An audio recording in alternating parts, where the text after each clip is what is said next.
Welcome back, my viewers. Let me say that in this new video, as I get tuned to, I'm so excited to share with you information. It's going to be on plagiarism, and it's very interesting. And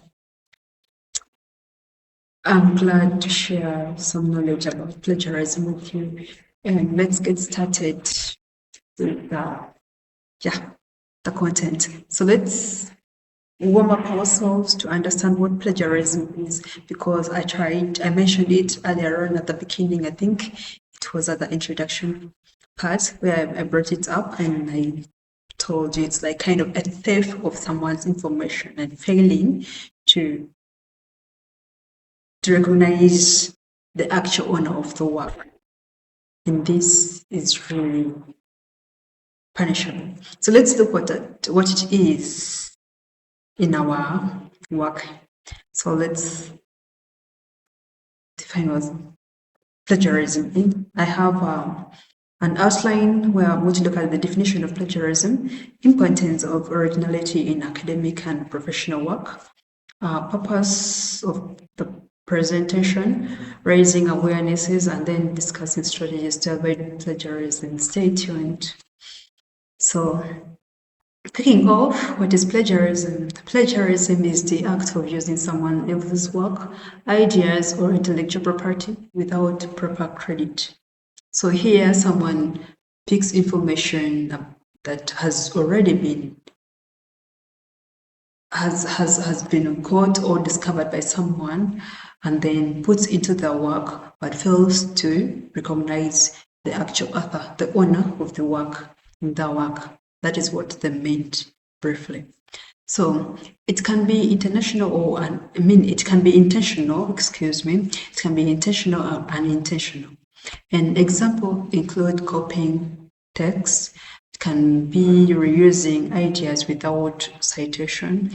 It can be submitting another person's work as your own. So that is what plagiarism contains. That's as some of the simple examples I can give you. Now, let's look at the types of plagiarisms. We have basically 4 types of plagiarism, but I've included the 5th one when I was carrying out some information. I've included the 5th one. We have direct plagiarism, which involves copying text word for word without citation. That is direct, as simple as that. Another one is self-plagiarism. Self-plagiarism is reusing your own previous work without proper disclosure. So you could have previous work, you have carried out some research, and then you catch another research and you include your previous work or incorporate your previous work into your new work, but you don't disclose. That is self-plagiarism. So there you need to get permission from at least your research aid help, your research guide, or your professor who is helping with the research. At least you have to acquire some permission from them whether or not to use your own work, your previous work, into your new work. Another type of plagiarism is accidental plagiarism. This is failing to cite sources due to lack of knowledge. We all know that not all of us might be aware of certain things, but sometimes that's why it is actually termed as accidental. You do it and you fail to, you lack the knowledge to cite the sources. And then we have mosaic plagiarism. But in mosaic plagiarism, we have paraphrasing too closely without original interpretation. That is mosaic plagiarism. And then the other 5th one, which I was talking about, is patchwork plagiarism. Here, it involves combining ideas from multiple sources without credit. So that is also plagiarism. You might think that you have just put a little bit of some work, some content. People might not notice it, but that is still plagiarism. So that is about plagiarism and the different types. Now, why is plagiarism a serious issue? Plagiarism is a very serious issue because it's an academic you face academic consequences. For example, there is loss of credibility, failing grades, and even expulsion. That is how serious plagiarism can be. We have professional consequences, for example, damage to reputation, illegal issues, and job termination. Yeah, sometimes we might take this for granted, but it's actually a very serious issue. And we also have ethical concerns that violates academic integrity and original principles. That is another serious issue. We have legal repercussions like copyright infringement lawsuits and then financial penalties. So, members, if you are tuned to this session, you should by now know that plagiarism is a very serious issue and you have to avoid it as much as possible, not to plagiarize your work. Therefore, you should be able to always recognize or give credit to the original authors or the owners of the work you are incorporating in your research. Let's look at the common reasons for plagiarism. Plagiarism may come about as a result of lack of understanding about a citation or referencing, and then poor time management and pressure to meet deadlines. Mostly we see it in academic students when you're given a deadline and you're trying to rush into doing the work, you end up having plagiarism. It could be accidental, it could be self-plagiarism, it could be direct plagiarism, any form of plagiarism. Also, another reason for plagiarism comes about as like a desire to achieve higher grades with minimal effort. We also know that most of us are really lazy at doing our own work, or trying to go above and beyond, but we end up trying to copy and pasting. We also have misconceptions that information found online is free for use. No, I want to tell you that not information we find all are not free for use. Therefore, we should endeavor to, in case we are using someone's words, someone's work in our own work, we should be able to recognize or give credit to the original authors. Also, another common reason for plagiarism can be an intentional mistake for paraphrasing and citation. That is about common reasons for plagiarism. So now, let's look at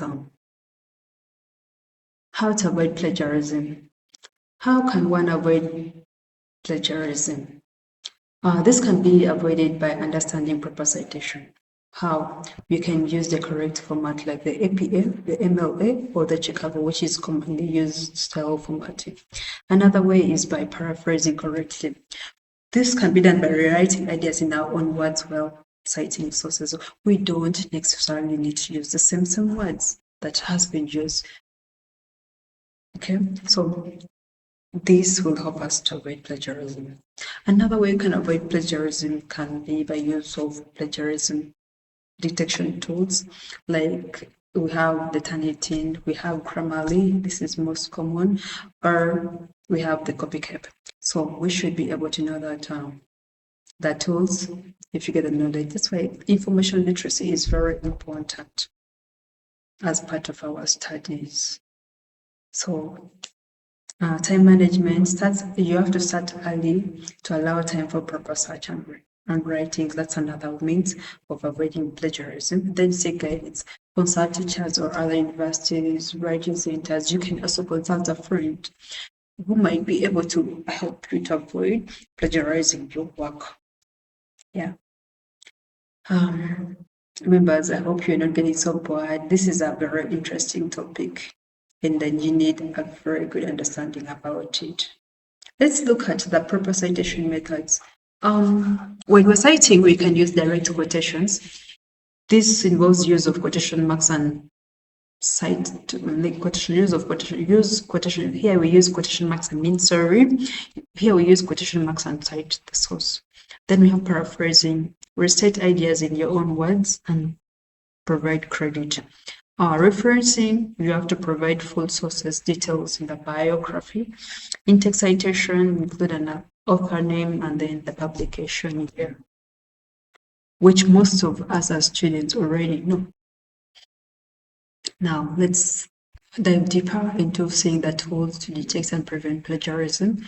As I had listed some few before, we have Turnitin, which is an academic plagiarism checker, Grammarly plagiarism checker. It identifies copied content. Copyscape is actually copycat.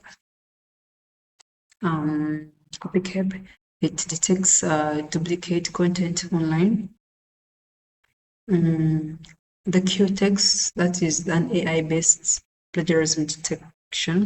And then we have PlagiScan, useful for research papers and then articles. So these are tools that we can use basically to help us to detect and prevent plagiarism in our work.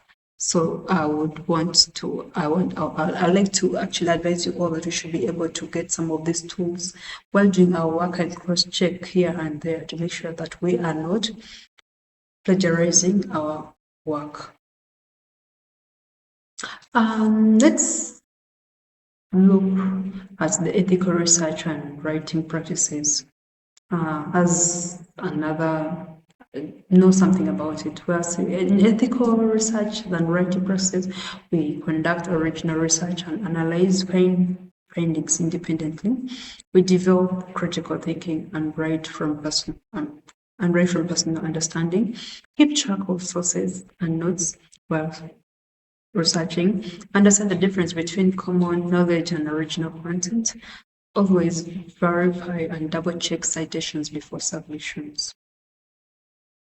I hope I'm not so fast for most of you who are following me. Let's look at our second last part, being consequences of plagiarism in life. What are the consequences of plagiarism? Not to take it for granted, plagiarism is a very serious act. So plagiarism can, in academics, can have examples like famous cases of students being expelled for plagiarism. In professional cases, you can have like journalists losing jobs due to copying content. That is an example I can cite. And then you have legal consequences whereby the authors are sued for using copyrighted materials. So let's kind of watch out for this plagiarism matter. Let me give you a case study of a famous plagiarism kind of example, like discuss a well-known case, e.g. the politician, writer, or a research caught plagiarizing. Explain. This is just a case study. This is like something you should go and explain the impact on their career and reputation, lessons learned from the case.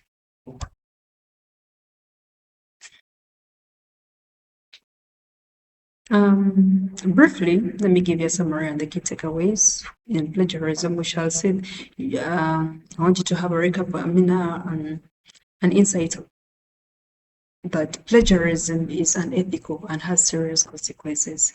Always cite sources properly, use tools to check originality before submission, and develop strong research and writing habits. When in doubt, ask for help or use resources available. I hope this was helpful in understanding what plagiarism, and I hope we all learned from this. I thank you all.